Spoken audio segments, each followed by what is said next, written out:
Live from downtown Vancouver at the Vancouver Film School campus, it's time for EP Live. Hey, welcome to EPN. My name is Victor Lucas, and we bring you the latest in everything cool. Hope you all had a marvelous weekend, and that was on purpose.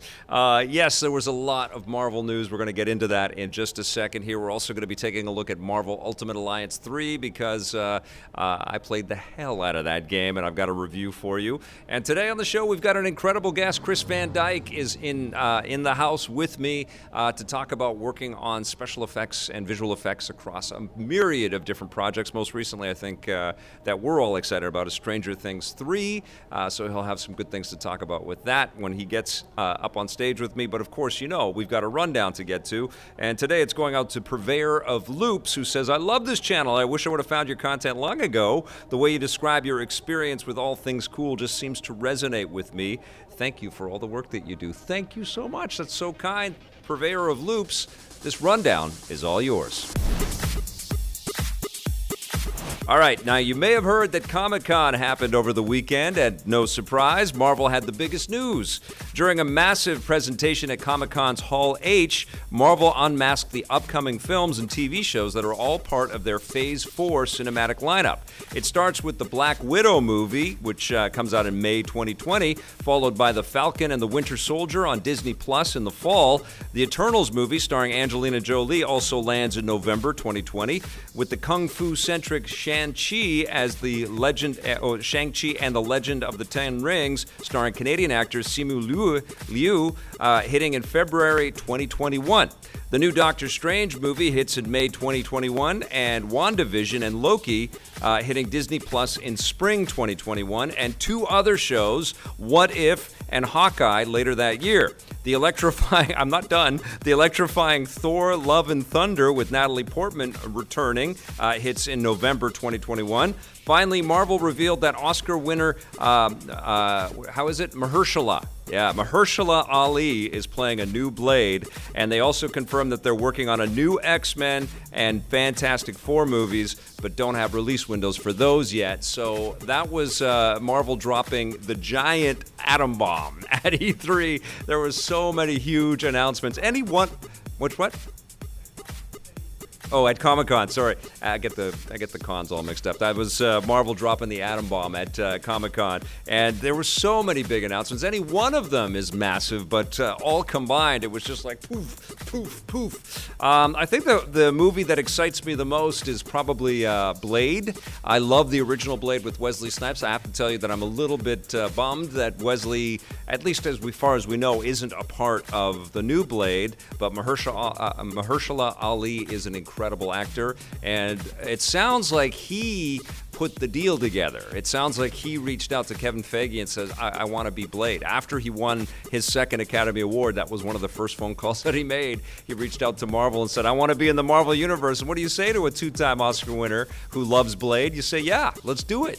They didn't give us a date on that one, but some of these dates are pretty phenomenal. The fact that we're getting this long-rumored, discussed Black Widow movie next spring. I'm excited about that. I'm excited that David Harbour is in this movie. Very curious to see how it all plays out because, spoiler alert, Black Widow didn't turn out so great in Avengers Endgame. I'm definitely looking forward to the Falcon and the Winter Soldier show. Actually, all the shows. But I'm psyched to see what...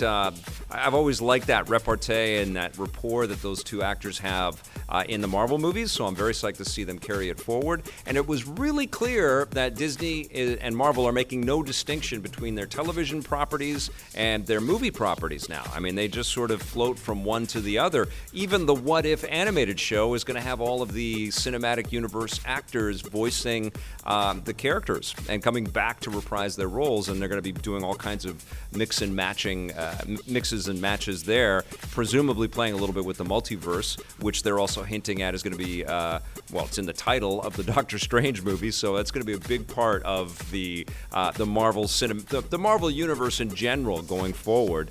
Very psyched about that. I don't know anything about the Eternals, but I know that Jack Kirby's family is ecstatic that Jack Kirby's work with Marvel is getting this much attention. And, it's going to be a worldwide phenomenon by the time all the marketing is done with this. So I'm very psyched to learn more about the Eternals. I definitely want to go and dive into the Kirby comics and just familiarize myself with some of these characters and some of these storylines. We know that in the Shang-Chi movie, it sounds like we're going to be getting the Mandarin. A new Mandarin is going to be a part of that experience, which is going to be fantastic. And it's crazy. Natalie Portman is going to be wielding the hammer as a female Thor, and that should be exciting to see too. And it's honestly, I think it's a bit of a make good with the way that her character Jane Foster was kind of just pushed off into the corner in the Thor films. She's an amazing actor, so I'm really looking forward to that, and definitely looking forward to Guardians 3 and whatever they're going to announce with X-Men and Fantastic Four. So much hype, but justifiable hype. And what I like about this the most, about Phase 4, is that it completely veers in different tangents. It's with a bunch of different actors. It's with different properties, different characters. And it's not really about tying it all together, as far as we know, around any one big bad or anything like that. It's not even really taking except for Thor, it's not really taking any of the other big properties that they like Black Panther or Captain Marvel, and saying, well, it's all strung together about the return of these movies. This is really exciting stuff, and it shows the creative muscle that Marvel has, but also the leverage that they have and the freedom that they have with Disney. So super psyched to see where they go with that. Now, the Final Frontier also had some a massive presence at Comic-Con this year. CBS revealed the first good look at their new series, Star Trek Picard, which sees Patrick Stewart return to the iconic role for the first time in decades. The show also marks the return of other next-gen cast members like Brett Spiner as Data, Jonathan Frakes as Riker, and Marina Sirtis as Troy, along with at least one character from another show, Jerry Ryan as Seven of Nine. Audiences will have to wait a little longer than expected, though, because the new series has been delayed a few months into early 2020. Star Trek also showed off its new animated series, The Lower Decks, and revealed the first details on Discovery Season 3, which is currently filming. All of this bodes very well for Star Trek fanatics out there. Even if Star Trek Discovery has been a bit disappointing, it shows that there's a lot of life in the franchise, and there's lots of different avenues and different ways to explore. One other thing that we heard about as well is that they're making Star Trek shorts and bringing back Spock, that was just in Discovery, as well as Captain Pike, played by Anson Mount. So, and phenomenal work by both of those actors and those characters in the last season of Star Trek Discovery. So I'm super psyched about that. I was over the moon to see Jerry Ryan reappear as Seven of Nine. I got to meet Jerry Ryan when she was working on that Mortal Kombat show, and she's terrific, and she left an indelible performance as that character that she's going to be known as for the rest of her life. So it's fantastic that she is coming back into the fold.